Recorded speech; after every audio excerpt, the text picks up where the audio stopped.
я продолжаю говорить о периоде Эдо. Это вторая часть.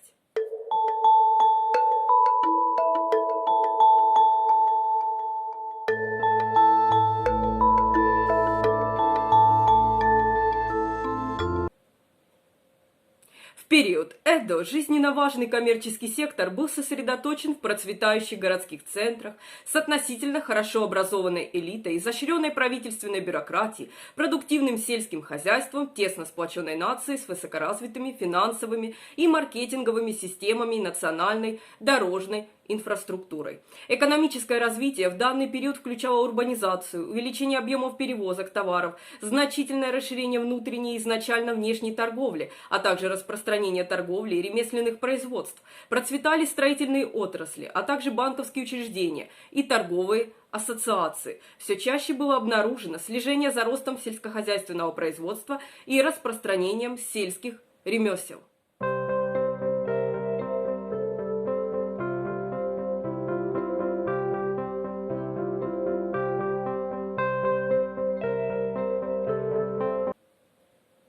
К середине XVIII века население Эдо составляло более 1 миллиона человек. Вероятно, Эдо был крупнейшим городом в мире того времени. В Осаке и Киото проживало более 400 тысяч человек. Многие другие города также росли. Осака и Киото стали оживленными центрами торговли и ремесленного производства, в то время как Эдо был центром поставок продовольствия и основных городских потребительских товаров. Примерно в 1700 году Япония была, пожалуй, самой урбанизированной страной в мире. В первой половине периода Эдо в Японии наблюдался быстрый демографический рост, прежде чем он выровнялся. В период с 1720 по 1820 годы в Японии был почти нулевой прирост населения, что часто объяснялось снижением рождаемости в ответ на массовый голод, Великий голод Тэмэй. Но некоторые историки выдвигали различные теории, другие теории. Примерно в 1721 году население Японии составляло около 30 миллионов человек. Во время реставрации Мэйджи, примерно 150 лет спустя, эта цифра составляла около 32 миллионов.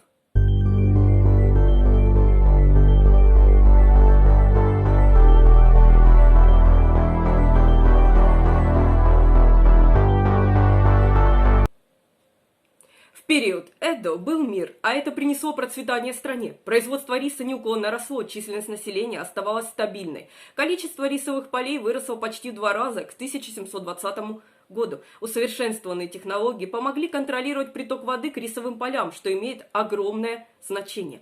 Даймё управляли несколькими сотнями городов-замков, которые стали центрами внутренней торговли. Система Санкин-Котай означала, что даймё и их семьи часто проживали в Эдо. Самураи и даймё после длительного мира привыкли к более изысканному образу жизни. Концентрация богатства также привела к развитию финансовых рынков. Поскольку сёгунат разрешал даймё продавать излишки риса, только в Эдо и Осаке там возникли крупные рисовые рынки. У каждого даймё также была столица, расположенная рядом с единственным замком, который им разрешалось содержать. У даймё были агенты в различных торговых центрах, которые продавали рис. Торговцы изобрели кредитные инструменты для перевода денег, и валюта вошла в обиход. В больших и малых городах гильдии торговцев и ремесленников удовлетворяли растущий спрос на товары и услуги. Торговцы извлекали огромную выгоду, особенно те, кто пользовался официальным покровительством. Однако неоконфуцианская идеология сёгуната делала упор на такие добродетели, как бережливость и трудолюбие. В стране существовала жесткая классовая система, которая делала упор на сельское хозяйство и презирала торговлю и купцов. Спустя столетия после установления сёгуната начали возникать проблемы. Самураи, которым запрещалось заниматься сельским хозяйством или бизнесом, но разрешалось занимать деньги, занимались слишком много, и некоторые из них подрабатывали телохранителями у торговцев, сборщиков долгов и ремесленников. Многие погрязли в долгах, соответственно, некоторые торговцы специализировались на предоставлении займов, однако систематически облагать налогом торговлю было немыслимо. Богатство купцов давало им определенный престиж и даже власть над даймё.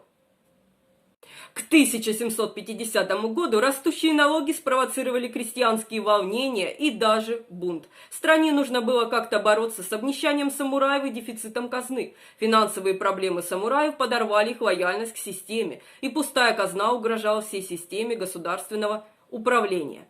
Одно из решений было реакционным – сократить жалования самураев и запретить траты на предметы роскоши. Другими решениями были модернизация с целью повышения производительности труда в сельском хозяйстве. Восьмой сёгун Токугава Йосимуне занимал этот пост в 1716-1745 годах, добился значительных успехов, хотя большую часть его работы пришлось проделать заново в период с 1787 по 1793 год главному советнику сёгуна Мацудайри Саданобу. Другие сёгуны вызвали инфляцию. В целом, в то время как торговля внутренняя и международная была оживленной и сложной. В период Эдо развивались финансовые услуги. Сёгунат по-прежнему был идеологически ориентирован на честный сельскохозяйственный труд, как основу общества, и никогда не стремился к развитию торговой или капиталистической страны. К 1800 году коммерциализация экономики быстро возросла, вовлекая в национальную экономику все больше отдаленных деревень. Появились богатые фермеры, которые переключились с выращивания риса на высокодоходные технические культуры и занялись местным кредитованием, торговлей и мелким производством. Богатые купцы часто были вынуждены одалживать деньги сёгунату или даймё, которые часто так и не возвращались. Им часто приходилось скрывать свое богатство, и некоторые стремились к более высокому социальному статусу, используя деньги. Есть некоторые свидетельства того, что по мере того, как купцы приобретали все большее политическое влияние, в поздний период Эдо жесткое классовое разделение между самураями и купцами начало ослабевать. Несколько владений, в частности Тёсю или Чошу и Сацума, использовали инновационные методы для восстановления своих финансов, но большинство из них еще больше погрязли в долгах. Финансовый кризис спровоцировал реакционное решение, принятое в конце эры Темпо. Главным советником Мидзуно Тадакуни он повысил налоги, осудил роскошь и попытался воспрепятствовать росту бизнеса. Он потерпел неудачу, и многим показалось, что дальнейшее существование всей системы сёгуната Токугава находится под угрозой.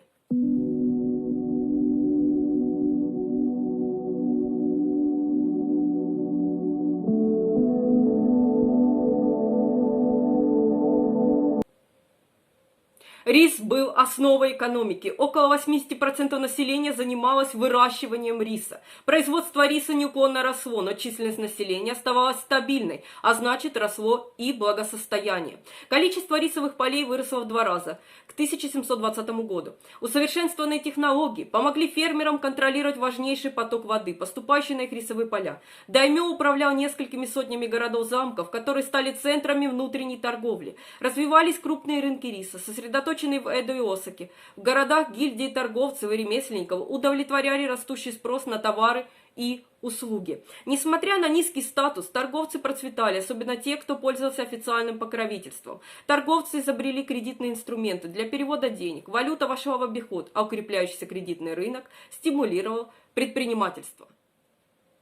Даймё собирали налоги с крестьян в виде риса. Налоги были высокими, часто составляли около 40-50% от урожая. Рис продавался на рынке Фудасаши, в Эдо. Чтобы собрать деньги, даймё использовали контракты на продажу риса, который еще даже не был собран. Эти контракты были похожи на современную торговлю фьючерсами. Именно в период Эдо Япония разработала передовую политику управления лесным хозяйством. Возросший спрос на древесные ресурсы для строительства, судостроения и производства топлива привел к широкомасштабной вырубке лесов, что привело к лесным пожарам, наводнениям и эрозии почв. В ответ сёгун, начиная примерно с 1666 года, ввел политику сокращения лесозаготовок и увеличения количества посадок деревьев. Согласно этой политике, только сёгуны даймё могли разрешать использование древесины. К XVIII веку Япония накопила подробные научные знания о лесоводстве.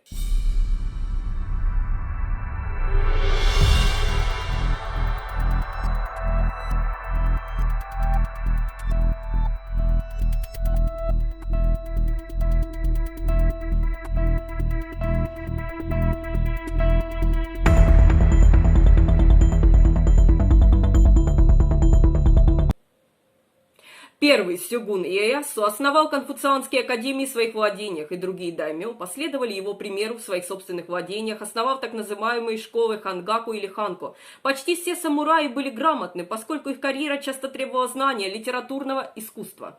Академии были укомплектованы, в основном были самураи, а также некоторые буддийские и синтоистские священнослужители, которые изучали неоконфуцианство и труды джуси. Помимо канзи, китайских иероглифов, конфуцианство, каллиграфии, основ арифметики и этикета, самураи также изучали различные боевые искусства. Тё-нин или Чо-нин, городские торговцы и ремесленники, покровительствовали местным школам под названием Терракоя. Несмотря на то, что они располагались в храмах, учебная программа Терракоя состояла из основ базовой грамоты и арифметики, а не из литературы и философии. Высокий уровень грамотности в городах Эдо способствовал распространению романов и литературных произведений. В городских районах детей часто обучали самураи, не имевшие хозяина, в то время как в сельской местности преподавание часто осуществляли священники из буддийских храмов или синтоистских святилищ. В отличие от городов в сельской местности Японии, образование могли получать только дети известных фермеров. В Эдо сёгунат основал несколько школ под своим непосредственным управлением, наиболее важной из которых была неоконфуцианская школа Юшима Сайдо, действующая как элитная школа для бюрократии, но также создающая сеть выпускников со всей страны. В число других важных учебных заведений, находящихся под непосредственным управлением, входили Вагакуко-данчо, институт изучения японской классики, специализирующийся на истории и литературе Японии, оказавший влияние на развитие Какугаку и Игакукан, институт медицины. Уровень грамотности в период Эдо был настолько высок, что многие простые люди могли читать книги различных жанров, таких как кулинария, садоводство, путеводители, книги по искусству, сатирические романы, книги о городской культуре, комические книги. В Эдо было от 600 до 800 книжных магазинов, где можно было взять книги на прокат, или люди брали их на прокат или покупали.